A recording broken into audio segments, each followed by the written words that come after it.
Martin Torrens makes a very good point that I think is worthy of your comment, Tam. Peter, Alfredo Morelos is our European top goal scorer. Let's see if Kyogo can score in Europe next season.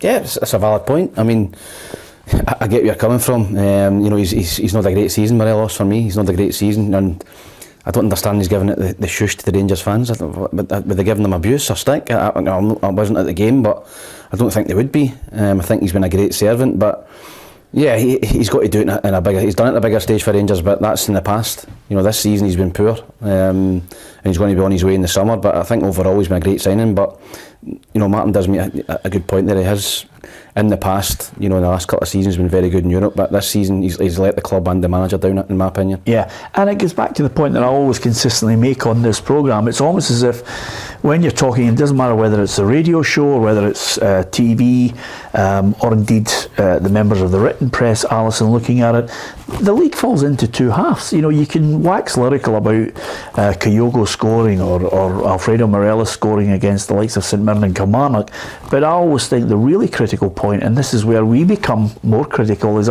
August to December, where you look at them coming up against quality sides and saying, okay, can you take your chances? Can you score, Kyogo? As I think Martin was right to point out there, can you score in big games? Maeda, can you score 6 yards out against Real Madrid in the first 60 minutes of that match? And it's the polar opposite opinion by the time you get into the second half of the season and there's no European football.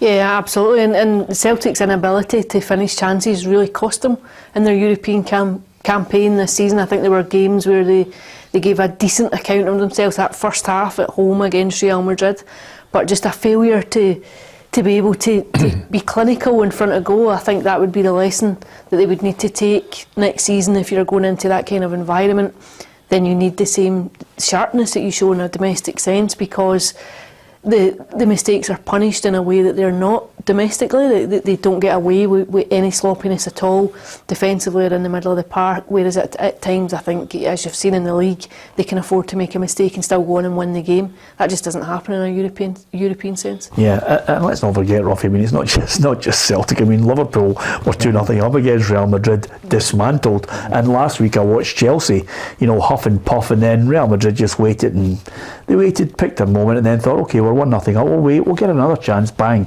it's in the back of the net. You need that level of, you're getting few chances, they've got to be taken. Yeah, they certainly have, but I can't see any difference in Celtic next year, you know, with the same players I've got. I can't see... Well, they're going to buy some, aren't they? Well, up front. Well, absolutely. Well, we'll have to wait and see who that is then, but what kind of quality are we talking about? I don't think they've got the quality to go into a Champions League game against the likes of the bigger sides and got a striker that you can guarantee if it's nothing each they're going to score a goal. Well, I don't think you can guarantee what I think. It costs too much money to get one. Yeah, absolutely. Celtic to buy one of them ready-made Champions League strikers, 50 million. Absolutely, but what I think is the key to element of Michael Beale and Ange Postecoglou, and to a lesser extent some other managers, is your remit is try and get that nugget that you can make a better player.